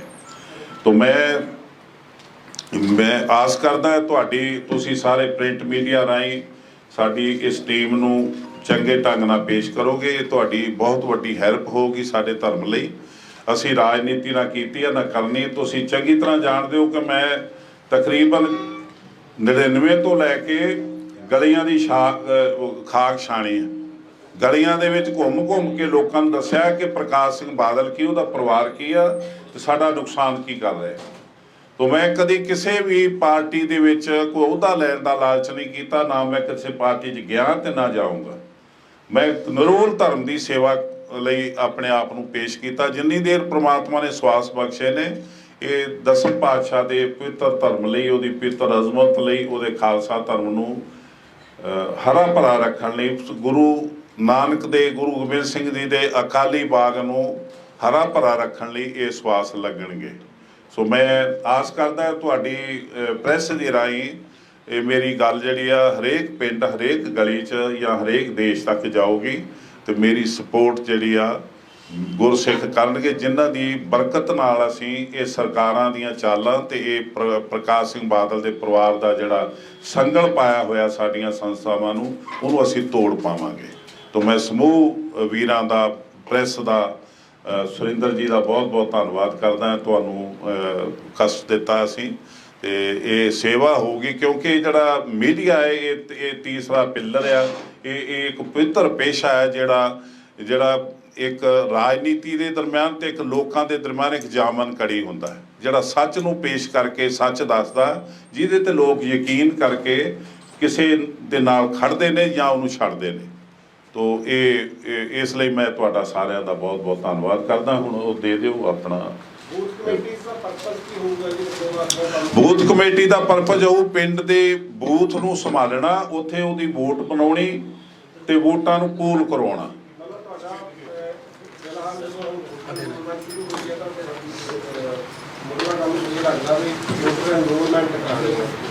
ਹਾਂਜੀ, ਇੱਕ ਤਾਂ ਕਦੀ ਵੀ ਜਿਹੜੀਆਂ ਪਹਿਲੀਆਂ ਇਲੈਕਸ਼ਨਾਂ ਹੋਈਆਂ ਉਹਨਾਂ ਦਾ ਇਹੀ ਸਿੱਟਾ ਨਿਕਲਿਆ ਕਿ ਇਹ ਪ੍ਰਕਾਸ਼ ਸਿੰਘ ਬਾਦਲ ਤੇ ਉਹਦੀ ਸਰਕਾਰ, ਜਦੋਂ ਵੀ ਇਲੈਕਸ਼ਨ ਹੁੰਦੇ ਨੇ, ਸੈਂਟਰ ਸਰਕਾਰ ਇਹਨਾਂ ਦੀ ਹੈਲਪ ਲਈ ਇਹਨਾਂ ਦੀ ਮਰਜ਼ੀ ਦਾ ਇਲੈਕਸ਼ਨ ਕਮਿਸ਼ਨ ਦਿੰਦੀ ਹੈ, ਇਹਨਾਂ ਦੀ ਮਰਜ਼ੀ ਨਾਲ ਵੋਟਾਂ ਬਣਦੀਆਂ ਨੇ, ਜਿਹਦੀਆਂ ਬਣਦੀਆਂ ਨੇ, ਜਿਹਨੂੰ ਬਣਾਉਣੀਆਂ ਨੇ ਉਹ ਬਣਦੀ ਹੈ, ਜਿਨ੍ਹਾਂ ਦੇ ਨਹੀਂ ਪੈਂਦੀਆਂ ਉਹ ਨਹੀਂ ਬਣਾਉਂਦੇ। ਤੋ ਸਾਡੀ ਏਡੀ ਵੱਡੀ ਕੌਮ ਆ ਤੇ ਉਹਦੀ 50 ਲੱਖ ਦੇ ਕਰੀਬ ਟੋਟਲ ਵੋਟ ਬਣਦੀ ਆ, ਤੇ ਜਿਹਦੀ ਅੱਜ ਸਾਨੂੰ ਆਸ ਵਜੇ ਕਿ ਟੋਟਲ ਸਿੱਖਾਂ ਨੂੰ ਇਹ ਮੌਕਾ ਮਿਲੂਗਾ ਵੋਟ ਬਣਾਉਣ ਦਾ। ਅਸੀਂ ਤਾਂ ਹੀ ਸੋਚ ਰਹੇ ਕਿ ਜਿਹੜੀ ਪਿੰਡਾਂ ਦੀ ਬੂਥ ਕਮੇਟੀ ਆ, ਉਹ ਆਪਣੇ ਪਿੰਡ ਦੀਆਂ ਵੋਟਾਂ ਜਿਹੜੀਆਂ ਉਹ ਬੜੇ ਜਾਬਤੇ ਦੇ ਨਾਲ ਤੇ ਬੜੀ ਜ਼ਿੰਮੇਵਾਰੀ ਨਾਲ ਬਣਾ ਸਕਦੀ ਹੈ। ਹਾਂਜੀ, ਹਾਂ ਹਾਂ ਹਾਂ ਹਾਂ ਇੱਕ ਤਾਂ ਜਿਹੜਾ ਹੁਣ ਕੰਟੀਰੀਆ ਨਵੀਂ ਜਿਹੜੀ ਇੱਕ ਐਕਟ ਬਣਿਆ, ਜਿਹਦੇ ਵਿੱਚ ਸਹਿਜਧਾਰੀ ਵੋਟ ਖਤਮ ਹੋਈ ਆ ਪਾਰਲੀਮੈਂਟ ਵੱਲੋਂ। ਹਾਂਜੀ ਹਾਂਜੀ ਨਹੀਂ ਜੀ, ਪਰ ਇਹ ਐਕਟ ਜਿਹੜਾ ਹੁਣ ਪਾਸ ਕੀਤਾ ਇਹਨਾਂ ਨੇ, ਕੀਤਾ 16 'ਚ ਆ, ਪਰ ਕਿਹਾ ਕਿ 2003 ਤੋਂ ਲਾਗੂ ਹੋਊਗਾ। ਉਹ ਇਹਨਾਂ ਦਾ ਹਾਊਸ ਬਣਾਉਣ ਲਈ ਧੱਕੇ ਨਾਲ, ਕਿਉਂਕਿ ਇਲੈਕਸ਼ਨ ਰੱਦ ਹੋ ਚੁੱਕੇ ਸੀ। ਇੱਕ ਤਾਂ ਜਿਹੜੇ ਹਾਈ ਕੋਰਟ ਨੇ ਇਲੈਕਸ਼ਨ ਰੱਦ ਕੀਤੇ ਸੀ, ਉਹਦੇ ਲਈ ਬਾਦਲ ਸਾਹਿਬ ਗਏ ਉੱਥੇ ਸੁਪਰੀਮ ਕੋਰਟ ਦੇ ਵਿੱਚ, ਉਹਨਾਂ ਨੇ ਸਟੇ ਨਹੀਂ ਦਿੱਤਾ, ਸਟੇ ਮਿਲਿਆ ਨਹੀਂ, ਤੇ ਇਹ ਜੇਤਲੀ ਸਾਹਿਬ ਦੀ ਕਿਰਪਾ ਨਾਲ ਜਨਰਲ ਇਹ ਹਾਊਸ ਬਣ ਗਿਆ ਇਹਨਾਂ ਦਾ। ਹੋਮ ਮਿਨਿਸਟਰੀ ਤੋਂ 6 ਹਾਊਸ ਬਣ ਗਿਆ, ਤੇ 11 ਸਾਲ ਹੋ ਗਏ ਇਹ ਲੁੱਟ ਮਚਾਈ ਹੋਈ।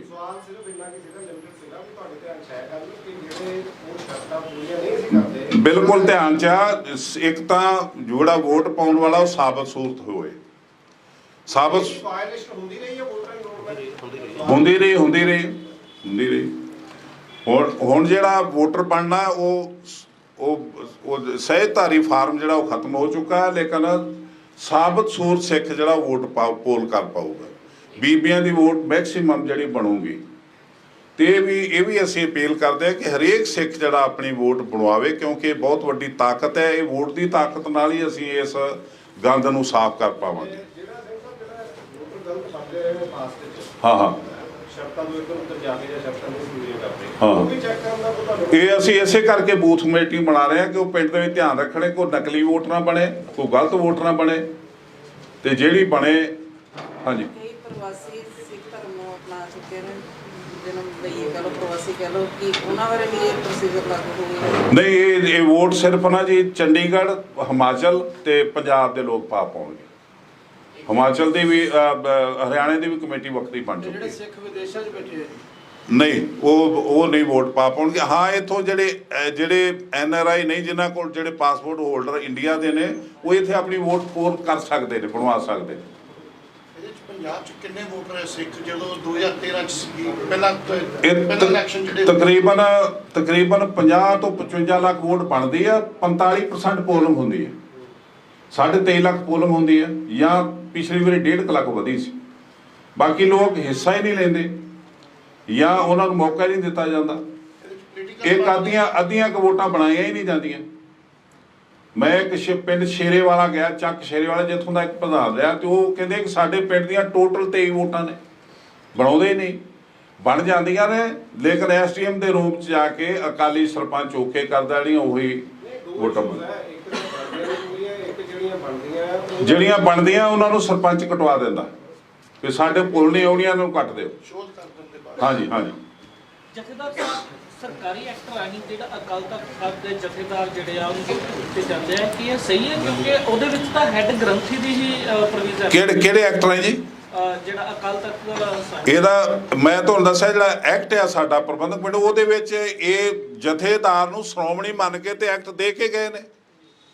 ਅੱਜ ਇਹਨੂੰ ਐਕਟ ਦੇ ਵਿੱਚ ਗ੍ਰੰਥੀ ਬਣਾਤਾ, ਤੇ ਇਸ ਤੋਂ ਪਹਿਲਾਂ ਜਦੋਂ ਕਮੇਟੀ ਨਹੀਂ ਸੀ ਬਣੀ 1925 ਤੋਂ ਪਹਿਲਾਂ, ਉਦੋਂ ਇਹ ਜਥੇਦਾਰ ਨਹੀਂ ਸੀ ਹੁੰਦਾ, ਉਦੋਂ ਸਾਡੀ ਮਰਿਆਦਾ ਨਹੀਂ ਸੀ ਹੁੰਦੀ, ਉਦੋਂ ਸਰਬੱਤ ਖਾਲਸਾ ਚੁਣਦਾ ਸੀ, ਜਿਹਨੂੰ ਕੋਈ ਹਟਾ ਨਹੀਂ ਸੀ ਸਕਦਾ। ਅੱਜ 5 ਬੰਦੇ ਹਟਾ ਕੇ ਪਾਸੇ ਮਾਰਦੇ। ਹਾਂ, ਇਹ ਤੇ ਮੈਂ ਤੁਹਾਨੂੰ ਬਾਰ-ਬਾਰ ਇੱਥੋਂ ਤੱਕ ਕਹਿਤਾ ਕਿ ਬਾਦਲ ਨੇ ਆਪਣੀ ਜੁੱਤੀ ਦੀ ਤਰ੍ਹਾਂ ਬਦਲਿਆ। ਉਦਾਂ ਹੀ ਉਹ ਤੋਂ ਵੀ ਬਦਤਰ ਹੋਈ, ਉਹਦੇ ਤੋਂ ਹੀ ਮਾੜੀ ਹੋਈ। ਕੱਲ ਲਾਇਆ ਗਿਆ। ਹਾਂ, ਸੇਮ ਤੁਹਾਨੂੰ ਲੱਗਦਾ ਜੀ ਉਹਨਾਂ ਨੂੰ ਵੀ ਬੜਾ ਯੂਨਿਟ ਕਰਕੇ ਬੜਾ ਇੱਕ ਦਲੀਲ। ਦੇਖੋ ਜੀ, ਮੈਂ ਮਹਿਸੂਸ ਕਰਦਾ, ਇੱਕ ਤੇ ਸਾਡੀ ਪਦਵੀ ਸੀ ਹੈੱਡ ਗ੍ਰੰਥੀ ਦਰਬਾਰ ਸਾਹਿਬ, ਇਹ ਗੁਰੂ ਅਰਜਨ ਦੇਵ ਜੀ ਵੱਲੋਂ ਸਥਾਪਿਤ ਕੀਤੀ ਗਈ ਸੀ, ਇੱਕ ਪਦਵੀ ਸੀ। ਇਹ ਪਦਵੀ ਜਿਹੜੀ 5 ਪਿਆਰਿਆਂ 'ਚ ਲੱਗਣ ਵਾਲੇ ਸ਼੍ਰੋਮਣੀ ਸਿੱਖਾਂ ਦੇ ਵਿੱਚੋਂ ਇੱਕ ਪਹਿਲੇ ਨੰਬਰ ਤੇ ਆਉਂਦੀ ਹੈ। ਅੱਜ ਇਹਨਾਂ ਨੇ ਜੱਗੋਂ 13ਵੀਂ ਗੱਲ ਕਰਕੇ ਜਥੇਦਾਰ ਬਣਾਤਾ, ਨਾਲ ਉਹਨੂੰ ਐਡੀਸ਼ਨਲ ਚਾਰਜ ਦੇਤਾ ਹੈੱਡ ਗ੍ਰੰਥੀ ਦਾ। ਇਹ ਸਰਕਾਰੀ ਕਰ ਨਹੀਂ ਕਰ ਸਕਦੇ ਸਾਡੀ ਮਰਿਆਦਾ ਦਾ। ਸਾਡੀ ਮਰਿਆਦਾ ਜਿਹੜੀ ਸਿੱਖ ਖਤਮ ਹੋ ਗਏ ਨੇ, ਗ੍ਰੰਥੀ ਖਤਮ ਹੋ ਗਏ ਨੇ। ਵੀ ਜਿਹੜਾ ਇਹਨਾਂ ਦੀਆਂ ਜੁੱਤੀਆਂ 'ਚ ਇੱਕ ਹਫ਼ਤਾ ਪਹਿਲਾਂ ਇਹ ਜਿਹੜਾ ਜਥੇਦਾਰ ਬਣਾਇਆ, ਇੱਕ ਹਫ਼ਤਾ ਪਹਿਲਾਂ ਉਹਦੇ ਅੱਗੇ ਹੱਥ ਜੋੜ ਕੇ ਖੜਾ ਉਹਦੀ ਕੋਠੀ 'ਚ, ਜਿਨ੍ਹਾਂ ਨੇ ਦੇਖਿਆ ਤੇ ਹਾਜ਼ਰੀ ਭਰ ਕੇ ਆਇਆ ਕਿ ਜੋ ਤੁਮਕੋ ਹੋ ਪਸੰਦ ਵਹੀ ਕੰਮ ਕरेंगे। ਬਿਲਕੁਲ ਇੱਕ ਹਫ਼ਤਾ ਪਹਿਲਾਂ, ਤੇ ਨਾਲ ਲੈ ਕੇ ਗਿਆ ਪ੍ਰਧਾਨ, ਪ੍ਰਬੰਧਕ ਕਮੇਟੀ ਦਾ ਪ੍ਰਧਾਨ ਨਾਲ ਲੈ ਕੇ ਗਿਆ ਧਾਮੀ। ਨਹੀਂ, ਉਹ ਫੋਟੋ ਨਹੀਂ, ਉਹ ਫੋਟੋ ਇਹ ਭਾਈ ਸਾਹਿਬ, ਇਹ ਫੋਟੋ ਜਿਹੜੀ ਸਰਦੀਆਂ ਦੀ ਹੈ, ਇਹ ਇੱਕ ਹਫ਼ਤਾ ਪਹਿਲਾਂ ਉਹਨੂੰ ਘਰ ਲੈ ਕੇ ਗਿਆ, ਹਾਜ਼ਰੀ ਲਵਾ ਕੇ ਆਇਆ। ਇਹ ਜਿਹੜੇ ਕਹਿੰਦੇ ਨਾ ਉਹਨਾਂ ਨੇ ਕਿੱਥੇ ਦਿੱਤਾ, ਉਹਨੇ ਰਿਜ਼ਾਈਨ ਕਿੱਥੇ ਦਿੱਤਾ, ਦਿਖਾਓ। ਕਿ ਜੇ ਉਹਨੇ ਆ ਵਰਬਲੀ ਅੱਜ ਕਿਹਾ, ਤੇ ਕੁੱਤੇ ਖਾਣੀ ਤੁਸੀਂ ਉਹਦੀ ਕਰ ਰਹੇ ਹੋ 3 ਮਹੀਨਿਆਂ ਤੋਂ। ਅੱਜ ਲਾ ਰਹੇ, ਕੱਲ ਲਾ ਰਹੇ, ਪਰਸੋਂ ਕਾਹਦੇ ਲਈ ਲਾ ਰਹੇ ਸੀ? ਹੁਣ ਕਹਿ ਰਹੇ ਬਹੁਤ ਅੱਛਾ ਕੰਮ ਕਰ ਰਿਹਾ ਸੀ, ਬੜਾ ਅੱਛਾ ਫੈਸਲੇ ਲੈ, ਫਿਰ ਬਦਲਿਆ ਕਿਉਂ? ਜੇ ਤੁਸੀਂ ਐਕਟਿੰਗ ਜਥੇਦਾਰ ਸੀ, ਉਹਨੂੰ ਮੁਕੰਮਲ ਬਣਾ ਦਿੰਦੇ।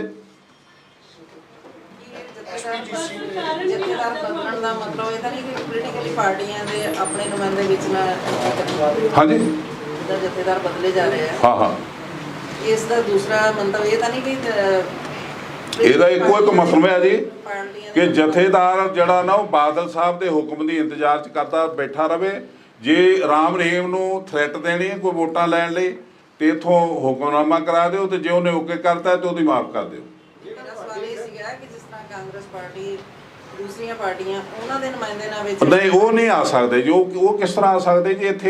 ਇੱਥੇ ਸਿੱਖ ਜਿਹੜੇ ਨੇ ਜਿਨ੍ਹਾਂ ਨੇ ਅਜੇ ਤੱਕ ਵੀ ਕਮੇਟੀ ਨੂੰ ਦੇਖਿਆ ਪਛਾਣਿਆ, ਤੁਸੀਂ ਵੋਟ ਕਿਹਨੂੰ ਪਾਉਣੀ ਉਹ ਚੰਗੀ ਤਰ੍ਹਾਂ ਸਿੱਖਾਂ ਨੂੰ ਪਤਾ ਹੈ ਕਿਹਨੂੰ ਪਾਉਣੀ ਵੋਟ। ਜਦੋਂ ਇਹ ਨੁਮਾਇੰਦੇ ਖਲੋਂਦੇ ਨੇ ਉਦੋਂ ਪਤਾ ਲੱਗ ਜਾਂਦਾ ਵੀ ਕਿਹੜੀ ਪਾਰਟੀ ਦਾ ਨੁਮਾਇੰਦਾ। ਸਰ ਤੁਸੀਂ ਕਹਿ ਰਹੇ ਹੋ ਕਿ ਮਰਿਆਦਾ ਦਾ ਸਰਕਾਰੀਕਰਨ ਹੋਇਆ ਹਾਂ, ਹਾਂ। ਹੋ ਰਿਹਾ, ਹਾਲਾਤ ਵੱਧ ਤੋਂ ਬੱਤਰ ਹੋ ਰਹੇ। ਹਾਂ, ਹਾਂ। ਪਰ ਇੰਨੇ ਸਾਲਾਂ ਤੋਂ ਹੁਣ ਤੁਸੀਂ ਇੱਕ ਨੰਬਰ ਜਾਰੀ ਕੀਤਾ ਹੈ ਕਿ ਲੋਕੀ ਸਾਨੂੰ ਪਹੁੰਚ ਕਰਨ, ਪਰ ਸਿੱਖ ਇਕੱਠੇ ਕਿਉਂ ਨਹੀਂ ਹੋਏ? ਇਹਦੇ ਖਿਲਾਫ ਜ਼ਿਆਦਾ ਬੁਲੰਦ ਆਵਾਜ਼ ਕਿਉਂ ਨਹੀਂ ਚੁੱਕੀ ਜਾਂਦੀ? ਇਹ ਆਮ ਆਦਮੀ ਪਾਰਟੀ ਦੇ ਕਿੰਨੇ ਕੁ ਦਲ ਇਕੱਠੇ ਹੋਏ ਜੀ? ਕਿੰਨੀਆਂ ਕੁ ਪਾਰਟੀਆਂ ਨੇ ਇਕੱਠ ਹੋ ਕੇ ਤੇ ਤੁਹਾਡੇ ਤੋਂ ਵੋਟਾਂ ਲਈਆਂ? 92 ਸੀਟਾਂ ਲੈ ਕੇ ਗਏ। ਕਦੀ ਕੋਈ ਲੈ ਕੇ ਗਿਆ ਪੰਜਾਬ ਚੋਂ? ਇਕੱਠ ਕਰਨਾ ਲੋਕਾਂ ਨੇ ਪਰਸਨੈਲਿਟੀ ਨੂੰ ਦੇਖਣਾ, ਵਿਸ਼ਵਾਸ ਕਰਨਾ ਕਿ ਬੰਦਾ ਵਿਸ਼ਵਾਸਯੋਗ ਹੈ ਤੈਨੂੰ ਵੋਟ ਪਾਓ, ਨਹੀਂ ਵਿਸ਼ਵਾਸਯੋਗ ਨਾ ਪਾਓ। ਜੋ ਕਹਿੰਦੇ ਇਕੱਠ ਕਿਉਂ ਨਹੀਂ ਕਰਦੇ? ਸਿੱਖ ਸਾਡੀ ਇਕੱਠੀ ਜ਼ਿੰਮੇਵਾਰ ਸਿੱਖਾਂ ਨੂੰ ਨਹੀਂ ਦਿਸ ਰਿਹਾ, ਤੁਹਾਨੂੰ ਲੱਗਦਾ ਹੈ mainstream ਤੁਸੀਂ ਅੱਜ ਨਾ ਜੀ ਉਹੀ ਸਾਡੀ ਲੜਾਈ ਹੈ। ਮੈਂ ਉਹੀ ਹੋਕਾ ਦਿੰਦਾ ਰਿਹਾ ਕਿ ਅੱਜ ਪ੍ਰਬੰਧਕ ਕਮੇਟੀ ਇੱਕ ਪਲੇਟਫਾਰਮ ਬਣ ਕੇ ਰਹਿ ਗਈ ਪ੍ਰਕਾਸ਼ ਸਿੰਘ ਬਾਦਲ ਦੇ ਦਲ ਦਾ। ਇਹ ਸਿੱਖਾਂ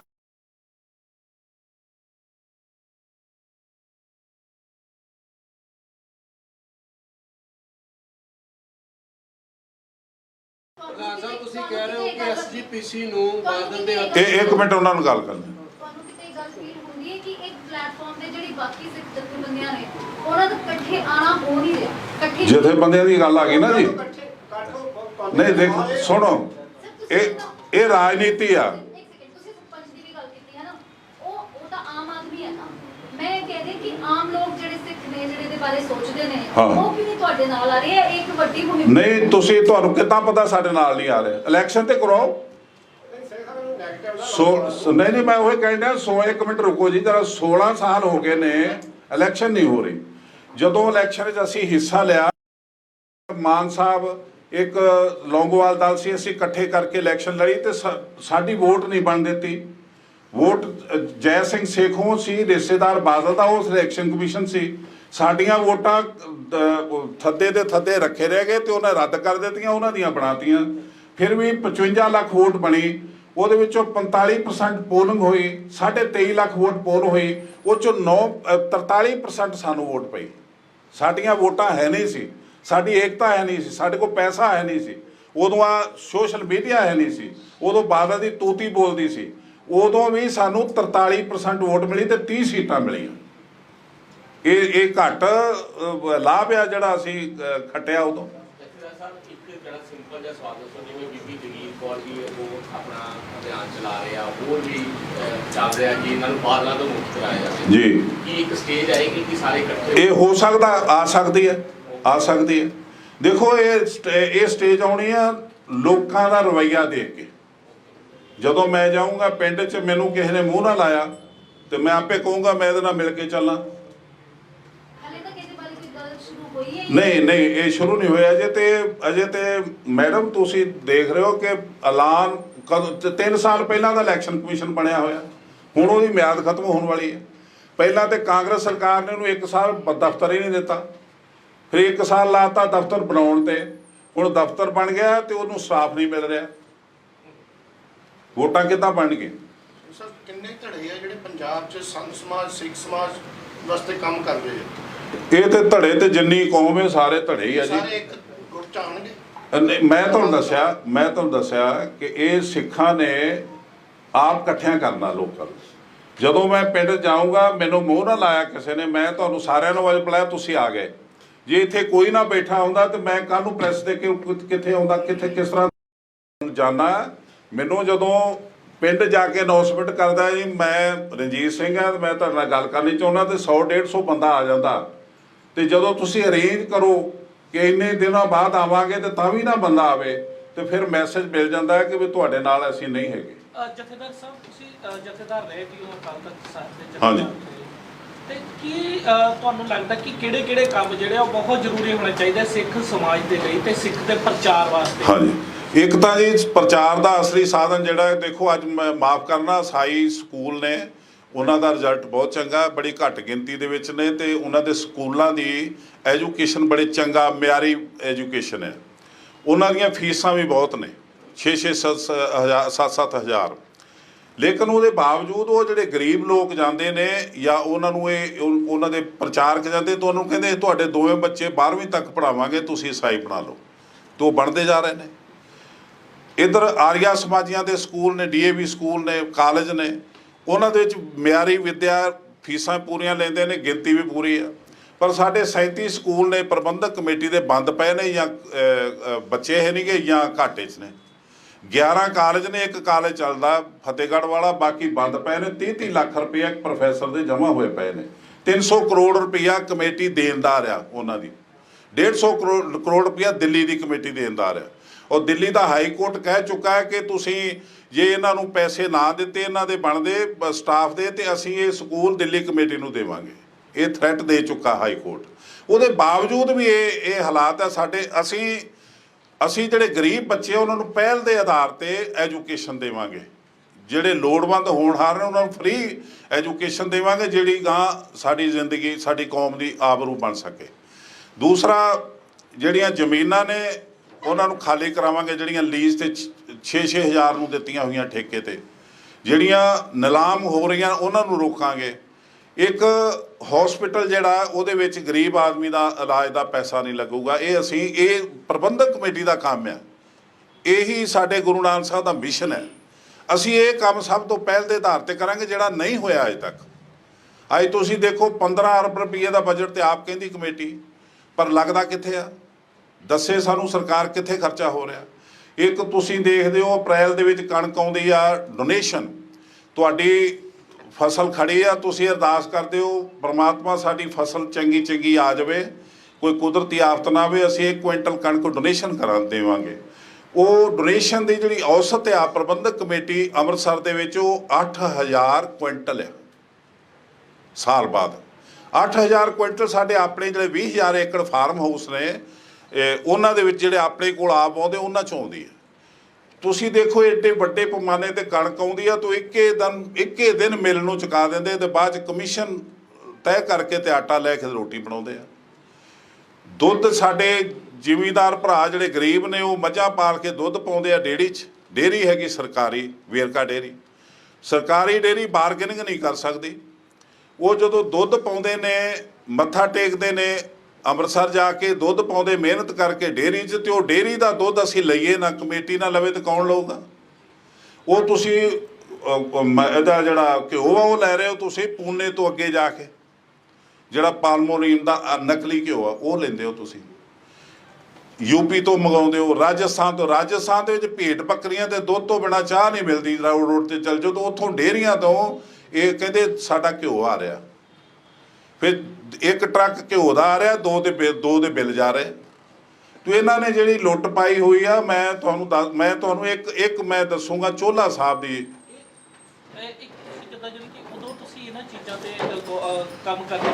ਬਿਲਕੁਲ ਇਹਨਾਂ ਤੇ ਕੰਮ ਕਰਾਂਗੇ ਪਾਰਦਰਸ਼ਤਾ ਨਾਲ, ਤੇ ਲੋਕਾਂ ਨੂੰ ਪਤਾ ਲੱਗੂਗਾ ਕਿ ਹਾਂ ਕੁਝ ਹੋ ਰਿਹਾ। ਦੇਖੋ ਇੱਕ ਤਾਂ ਨਾ ਮੈਨੂੰ ਸਮਾਂ ਬਹੁਤ ਘੱਟ ਮਿਲਿਆ, 2 ਸਾਲ।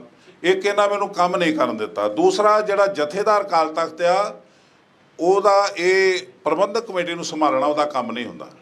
ਉਹਦੇ ਕੋਲ ਕੋਈ ਸ਼ਿਕਾਇਤ ਆਈ ਕਿ ਵੀ ਇਹ ਗੁਰੂ ਗ੍ਰੰਥ ਸਾਹਿਬ ਦਾ ਅਪਮਾਨ ਹੋਇਆ ਜੀ, ਇਹਨੇ ਸਿੱਖ ਨੇ ਕੀਤਾ, ਜਾਂ ਇਸ ਗ੍ਰੰਥੀ ਨੇ ਇਸ ਤਰ੍ਹਾਂ ਕੀਤਾ, ਜਾਂ ਕੌਮ ਦੇ ਵਿੱਚ ਇਹ ਦੁਬਦਾ ਹੈ, ਜਾਂ ਇਹ ਕੋਈ ਮਰਿਆਦਾ ਦੀ ਪ੍ਰੋਬਲਮ ਆ, ਤੇ ਉੱਥੇ 5 ਸਿੱਖਾਂ ਕੋਲ ਆਉਂਦੀ ਹੈ। ਅਕਾਲ ਤਖਤ ਦਾ ਮਤਲਬ ਇੱਕ ਉਹ ਤਖਤ ਜਿਹੜਾ ਅਕਾਲ ਪੁਰਖ ਦਾ, ਜਿਹਨੂੰ ਗੁਰੂ ਨਾਨਕ ਸਾਹਿਬ ਨੇ ਮੀਰ ਕਿਹਾ। ਮੀਰ ਦਾ ਪੈਗਾਮ ਦੇਣ ਵਾਲੇ ਪੈਗੰਬਰ ਨੂੰ ਪੀਰ ਕਿਹਾ। ਮੀਰ ਤੇ ਪੀਰ ਦਾ ਕਨਸੈਪਟ ਅਕਾਲ ਤਖਤ ਉਹ ਸਥਾਨ ਹੈ ਜਿੱਥੇ ਗੁਰੂ ਦਾ ਰੁਤਬਾ ਸੁਸ਼ੋਭਿਤ ਹੁੰਦਾ। ਦਸਮ ਪਾਤਸ਼ਾਹ ਨੇ ਕਿਹਾ ਸੀ ਕਿ ਮੇਰੀ ਆਤਮਾ ਗ੍ਰੰਥ ਵਿੱਚ, ਪ੍ਰਾਣ ਪੰਥ ਵਿੱਚ। ਆਤਮਾ ਗੁਰੂ ਗ੍ਰੰਥ ਸਾਹਿਬ ਤੇ ਪ੍ਰਾਣ ਸਰੀਰ 5 ਪਿਆਰੇ। ਉਹ ਸੁਸ਼ੋਭਿਤ ਹੋਣਗੇ ਅਕਾਲ ਤਖਤ ਤੇ। ਅਕਾਲ ਤਖਤ ਦਾ ਜਥੇਦਾਰ ਇੱਕ ਬੁਲਾਰਾ ਆ ਪੰਜਾਂ ਦਾ, ਉਹਦੀ ਵੱਖਰੀ ਹਸਤੀ ਕੋਈ ਨਹੀਂ।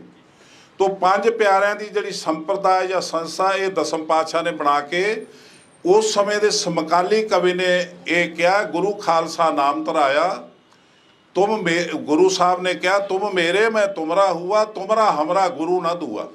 ਤੁਸੀਂ ਮੇਰੇ ਗੁਰੂ ਮੈਂ ਕਿਉਂਕਿ ਜਿਹ ਬਿਦ ਪੌਲ ਗੁਰਦਈ ਤੇ ਬਿਦ ਤਿੰਨ ਸਿਉ ਲੀਨ, ਆਪ ਤਿਨਕਾ ਚੇਲਾ ਭਇਆ ਇਉਂ ਸਤਿਗੁਰੂ ਕੀਨ। ਤੋ ਗੁਰੂ ਸਾਹਿਬ ਨੇ ਆਪ ਚੇਲੇ ਬਣ ਕੇ ਉਹਨਾਂ ਤੋਂ ਦੀਖਿਆ ਲਈ, ਅੰਮ੍ਰਿਤ ਦੀ ਦਾਤ ਲਈ, ਜਿਹੜੇ ਕਿ ਗੁਰੂ ਤੇਗ ਬਹਾਦਰ ਸਾਹਿਬ ਉਹਨਾਂ ਨੂੰ ਗੁਰੂ ਸਥਾਪਿਤ ਕਰਕੇ ਗਏ ਸੀ। ਉਹਦੇ ਬਾਵਜੂਦ ਇੱਕ ਇਹ ਜਿਹੜੀ ਪੰਥ ਤੇ ਗ੍ਰੰਥ ਦੀ ਪ੍ਰਥਾ ਚੱਲੀ, ਗੁਰੂ ਗੋਬਿੰਦ ਸਿੰਘ ਨੇ ਚਲਾਈ। ਇਹਨਾਂ ਨੇ ਬਾਦਲ ਦੀ ਤਾਬਿਆ ਕਰਤਾ ਸਾਰਾ ਕੁਝ। ਉੱਥੇ ਕੁਝ ਹੋ ਹੀ ਨਹੀਂ ਸਕਦਾ, ਤੁਸੀਂ ਕੋਈ ਫੈਸਲਾ ਨਹੀਂ ਲੈ ਸਕਦੇ। ਹੁਣ ਇੱਕ ਮੈਂ ਤੁਹਾਨੂੰ ਮੈਂ ਹੋਰ ਐਗਜ਼ਾਮਪਲ ਦੇਣਾ।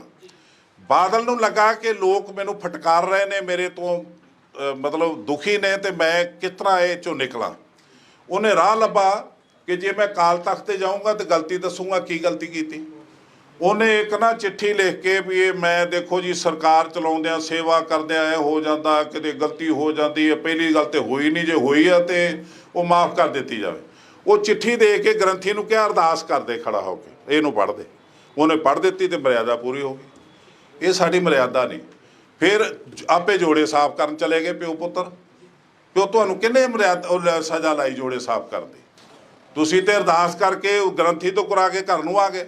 ਸਾਡੀ ਮਰਿਆਦਾ ਇਹ ਅਕਾਲ ਤਖਤ ਦੇ ਅੱਗੇ ਪੱਲਾ ਪਾ ਕੇ ਖੜਦਾ ਕਸੂਰਵਾਰ, ਤੇ ਉਹਨੂੰ ਪੰਜ ਪਿਆਰੇ ਅੱਗੇ ਖੜਾ ਕਰਕੇ ਕਹਿੰਦੇ ਤੂੰ ਆ ਗੁਨਾਹ ਕੀਤਾ, ਪੰਥ ਦਾ ਮਹਾਰਾਜਾ ਰਣਜੀਤ ਸਿੰਘ ਵਰਗਿਆਂ ਨੂੰ ਖੜਾ ਕੀਤਾ। ਇਹ ਸਾਡੀਆਂ ਪਰੰਪਰਾਵਾਂ ਨੇ ਜਿਹੜੀਆਂ ਬਣ ਗਈਆਂ।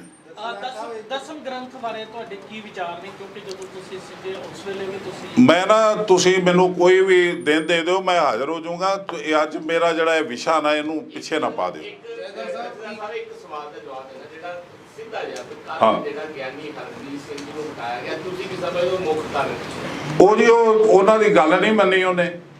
ਉਹੀ ਗੱਲ ਜਿਹੜੀ ਮਰਿਆਦਾ ਵਾਲੀ ਆਈ, ਜਦੋਂ ਇਹ ਬਾਦਲ ਦਾ ਭੋਗ ਪਿਆ, ਉਸ ਦਿਨ ਇਹਨੇ ਸੋਚਿਆ ਕਿ ਵਾਹਵਾ ਲੋਕ ਆਏ ਨੇ ਤੇ ਮੈਂ ਅਥਰੂ ਸੁੱਟ ਕੇ ਤੇ ਧੋ ਲਵਾਂ। ਉੱਥੇ ਇਹਨੇ ਕਹਿ ਵੀ ਦਿੱਤਾ ਕਿ ਜੀ ਦੇਖੋ ਮੇਰੇ ਤੋਂ ਗੰਮੇ ਨੂੰ ਮਾਫ ਕਰ ਦਿਓ ਜੀ। ਤੋ ਇਹਨੂੰ ਕਿਹਾ ਗਿਆ ਦੋ ਬੰਦੇ ਭੇਜ ਕੇ ਕਿ ਤੂੰ ਇਹ ਜਦੋਂ ਅਕਾਲ ਤਖਤ ਤੇ ਜਾਣਗੇ ਤਾਂ ਤੂੰ ਇਹਨਾਂ ਨੂੰ ਮਾਫ ਕਰ ਦੇਵੀਂ, ਤੇ ਕਹੇ ਵੀ ਇਹ ਕਹਿਣਗੇ ਵੀ ਜਾਣੇ ਭੁੱਲ ਹੋਈ ਆ, ਤੇ ਤੂੰ ਕਹੇ ਵੀ ਮਾਫ ਕੀਤਾ। ਉਹਨੇ ਕਹਿਤਾ ਕਿ ਵੀ ਇਹ ਤੁਹਾਨੂੰ ਦੱਸਣਾ ਪੈਣਾ ਵੀ ਗਲਤੀ ਕੀ ਕੀਤੀ। ਮਰਿਆਦਾ ਇਹ ਕਹਿੰਦੀ, ਤੇ ਉਹ ਮਨਾ ਕਰਨ ਕਰਕੇ ਇਹਦੀ ਸ਼ਾਮਤ ਆ ਗਈ ਵਿਚਾਰੇ ਗਰੀਬ ਦੀ। ਹਾਂਜੀ, ਹੁਣ ਉਹਨੂੰ ਕਹਿੰਦੇ ਆਪਣੀ ਮਰਜ਼ੀ ਨਾਲ ਗਿਆ, ਆਪਣੀ ਮਰਜ਼ੀ ਤੋਂ ਮਰਜ਼ੀ ਨਾਲ ਪ੍ਰਧਾਨ ਮੰਤਰੀ ਤੋਂ ਥੱਲੇ ਇੱਕ ਮਿਨਿਸਟਰ ਬਣ ਗਿਆ। ਹਾਂਜੀ, ਉਹਨਾਂ ਨੇ ਇਹ ਕਿਹਾ ਨਾ ਵੀ ਇਹਨਾਂ ਨੇ ਕਿਹਾ, ਤੁਸੀਂ ਕਿਹਾ ਵੀ ਆਣਗੇ ਤੇ ਉਹਨਾਂ ਨੇ ਕਿਹਾ ਵੀ ਤੁਹਾਨੂੰ ਐਕਸਪਲੇਨ ਕਰਨਾ ਪੈਣਾ ਵੀ ਗਲਤੀ ਕੀ ਹੈ। ਹਾਂ, ਮਨਾ ਉਹਨੇ ਕੀ ਕੀਤਾ? ਮਨਾ ਕਿਸ ਗੱਲ ਤੋਂ ਕੀਤਾ ਉਹਨਾਂ ਨੇ? ਕਿਹਨਾਂ ਨੇ? ਸਰਦਾਰ ਨੇ। ਗਲਤੀ ਕਹਿੰਦਾ ਪਹਿਲਾਂ ਦੱਸੋ ਕੀ? ਪਰ ਉਹ ਕਹਿੰਦੇ ਵੀ ਤੂੰ ਇਹ ਜਵਾਬ ਕਿਉਂ ਦੇਣਾ ਅੱਗੋਂ ਵੀ ਐਂ ਕਰਨਾ ਉਹ ਕਰਨਾ, ਜਿਸ ਤਰ੍ਹਾਂ ਅਸੀਂ ਕਹਿੰਦੇ ਉਹ ਕਰ। ਆਹ ਮਨਾ ਕੀਤਾ। ਨਹੀਂ, ਵੈਸੇ ਮਾਫੀ ਕਾਦੀ ਮੰਗਣ ਲਈ ਉਹਨਾਂ ਨੇ ਉਹ ਇਹੀ ਤੇ ਗੱਲ ਹੈ ਜੀ। ਉਹ ਕਹਿੰਦਾ ਵੀ ਜੇ ਤੁਸੀਂ ਮਾਫੀ ਨਹੀਂ ਕੀਤੀ ਤਾਂ ਮਾਫੀ ਕਿਉਂ ਮੰਗਦੇ ਹੋ? ਜੇ ਗਲਤੀ ਨਹੀਂ ਕੀਤੀ ਮਾਫੀ ਕਿਉਂ ਮੰਗਦੇ ਹੋ? ਤੇ ਜੇ ਮਾਫੀ ਮੰਗਦੇ ਹੋ ਤੇ ਇਹਦਾ ਮਤਲਬ ਗਲਤੀ ਕੀ ਕੀਤੀ ਉਹ ਦੱਸਣਾ ਪਊਗਾ ਸੰਗਤ ਦੇ ਸਾਹਮਣੇ। ਕਿਉਂਕਿ ਇਹ ਸਾਡੀ ਮਰਿਆਦਾ ਹੈ ਕਿ ਜਦੋਂ ਕੋਈ ਜਾਂਦਾ ਨਾ ਜੀ ਗੁਨਾਹ ਕਰਦਾ ਹੈ, ਤੇ ਅਕਾਲ ਤਖਤ ਦੇ ਉੱਤੇ ਜਥੇਦਾਰ ਪੰਜ ਸਿੰਘ ਖੜੇ ਹੁੰਦੇ ਆ, ਥੱਲੇ ਸਾਹਮਣੇ ਦਲਾਨ ਦੇ ਵਿੱਚ ਫਸੀਲ ਦੇ ਅੱਗੇ ਉਹ ਖੜਾ ਹੁੰਦਾ, ਗਲ 'ਚ ਪੱਲਾ ਪਾ ਕੇ ਮੇਰੇ ਤੋਂ ਇਹ ਗੁਨਾਹ ਹੋ ਗਿਆ ਜੀ, ਮੈਨੂੰ ਮਾਫ ਕੀਤਾ ਜਾਵੇ। ਕਾਫੀ ਦੇਰ ਬਾਅਦ ਐਸਜੀਪੀਸੀ ਦੀ ਹੁਣ ਜਿਹੜੀ ਇਲੈਕਸ਼ਨ ਹੋ ਗਈ, ਜੇ ਹੋ ਗਈ ਤੇ ਹਾਂ, ਧੜੇ ਬਹੁਤ ਬਣ ਚੁੱਕੇ ਨੇ। ਹਾਂ। ਕਿਸਾਨ ਦਲ ਦਾ ਧੜਾ ਹੋ ਗਿਆ, ਬੀਬੀ ਜਗੀਰ ਕੌਰ ਦਾ ਹੋ ਗਿਆ, ਪਿੱਛੇ ਜੇ ਵਡਾਲਾ ਸਾਹਿਬ ਦਾ ਧੜਾ ਆਇਆ ਸੀ। ਸਾਰੇ ਧੜੇ ਆਪਣੀ ਪ੍ਰੈਸ ਕਾਨਫਰੰਸ ਕਰ ਰਹੇ। ਹਾਂ, ਆਪਾਂ ਨੂੰ ਹੋ ਕਿਉਂਕਿ ਮੌਕਾ ਆਇਆ ਤੁਹਾਡੇ ਕੋਲ ਕਿ ਬਹੁਤ ਚਿਰ ਬਾਅਦ ਅੱਗੇ ਇਲੈਕਸ਼ਨ ਹੋਣ ਲੱਗੀ, ਤੇ ਤੁਹਾਨੂੰ ਲੱਗਦਾ ਵੀ ਆਪਾਂ ਸਾਰੇ ਧੜੇ ਨੂੰ ਪਹਿਲਾਂ ਇਕੱਠੇ ਕਰੀਏ ਫਿਰ ਇੱਕ ਪ੍ਰੈਸ ਕਾਨਫਰੰਸ? ਮੈਂ ਨਾ ਪ੍ਰੈਸ ਦੇ ਵਿੱਚ ਇਹ ਗੱਲ ਨਹੀਂ ਸੀ ਕਰਨੀ ਚਾਹੀਦੀ, ਮੈਂ ਤੁਹਾਡੇ ਕੋਲ ਕਰ ਰਿਹਾ। ਮੈਂ ਮਾਨ ਸਾਹਿਬ ਨਾਲ ਪਿਛਲੀਆਂ ਇਲੈਕਸ਼ਨਾਂ 'ਚ ਕਹਿੰਦੇ ਸਾਡੇ ਨਾਲ ਚੱਲੋ ਜੀ, ਤੁਸੀਂ ਇਕੱਠੇ ਕਰਿਓ, ਸਾਨੂੰ ਸੀਟਾਂ ਦੇ ਦਿਓ। ਅਸੀਂ ਤੁਰ ਪਏ, 3 ਮੀਟਿੰਗਾਂ ਹੋ ਗਈਆਂ। ਮੈਂ ਕਿਹਾ ਵੀ ਤੁਸੀਂ ਰਾਜਨੀਤੀ ਨਹੀਂ ਕਰੋਗੇ, ਸਾਨੂੰ ਸੇਵਾ ਕਰ ਲੈਣ ਦਿਓ, ਤੁਸੀਂ ਆਪਣੀ ਰਾਜਨੀਤੀ ਵਿੱਚ ਨਹੀਂ ਕਰੋਗੇ, ਅਸੀਂ ਤੁਹਾਡੀ ਟੀਮ ਲੈ ਲਵਾਂਗੇ। ਇਹਨਾਂ ਕਿਹਾ ਨਹੀਂ ਹੋਊਗੀ। ਇਹ ਪਹਿਲੀ ਮੀਟਿੰਗ ਤੇ ਖਾਲਿਸਤਾਨ ਦਾ ਨਾਰਾ ਮਾਰ ਲੱਗ ਪਏ। ਫਿਰ ਇੱਕ ਦੇ ਉਹ ਪਤਾ ਨਹੀਂ ਸੀ ਗਲਤੀ ਹੋ ਗਈ। ਫਿਰ ਇਹਨਾਂ ਪ੍ਰੈਸ ਦੇ ਵਿੱਚ ਚੰਡੀਗੜ੍ਹ ਕਿਹਾ ਜੀ ਅਸੀਂ ਇਹ ਇਲੈਕਸ਼ਨ ਲੜਾਂਗੇ ਇਕੱਲੇ ਤੇ ਖਾਲਿਸਤਾਨ ਦੇ ਇਲੈਕਸ਼ਨ ਏਜੰਡੇ ਤੇ ਲੜਾਂਗੇ, ਕਿਸੇ ਨੂੰ ਨਾਲ ਨਹੀਂ ਲਵਾਂਗੇ। ਫਿਰ ਪ੍ਰੈਸ ਨੇ ਇਹਨੂੰ ਦਵਿੰਦਰ ਸਿੰਘ ਕੋਹਲੀ ਨੇ ਕਿਹਾ ਕਿ ਮਾਨ ਸਾਹਿਬ ਸਿੰਘ ਸਾਹਿਬ ਤੁਹਾਡੇ ਨਾਲ ਨੇ, ਸਹਿਮਤ ਨੇ। ਉਹ ਕਹਿੰਦੇ ਸਹਿਮਤ ਹੀ ਹੋਣਗੇ ਜਿਹੜੇ ਤੁਰੇ। ਮੈਂ ਤੇ ਉਸ ਦਿਨ ਤੋਂ ਇਹਨੂੰ ਮੱਥਾ ਟੇਕਦਾ। ਅੱਛਾ, ਤੁਹਾਨੂੰ ਖਦਸ਼ਾ ਆ ਤੋ ਭਾਈ ਸਾਹਿਬ ਮੈਂ ਜਿਹੜੀ ਨਾ ਏਕਤਾ ਵਾਲੀ ਗੱਲ, ਜਿਹੜੇ ਮਹਿਸੂਸ ਕਰਨਗੇ ਕਿ ਸਾਨੂੰ ਇਕੱਠਿਆਂ ਚੱਲਣਾ ਚਾਹੀਦਾ, ਅਸੀਂ ਬਿਲਕੁਲ ਨਾਲ ਲਵਾਂਗੇ। ਖਦਸ਼ਾ ਆ ਕਿ ਮਤਲਬ ਇਲੈਕਸ਼ਨਾਂ ਹੋਣਗੀਆਂ ਜਾਂ ਨਹੀਂ ਹੋਣਗੀਆਂ, ਹਜੇ ਤਾਂ ਇਹ ਦੇਖੋ ਇਹ ਇੱਕ ਨਾ ਹਾਲਾਤ ਇਹੋ ਜਿਹੇ ਬਣ ਗਏ ਆ ਵੀ ਇਲੈਕਸ਼ਨਾਂ ਤੇ ਹੋਣਗੀਆਂ। ਹੁਣ ਹਾਲਾਤ ਇਹੋ ਜਿਹੇ ਬਣ ਗਏ, ਇਲੈਕਸ਼ਨਾਂ ਤੇ ਹੋਣਗੀਆਂ।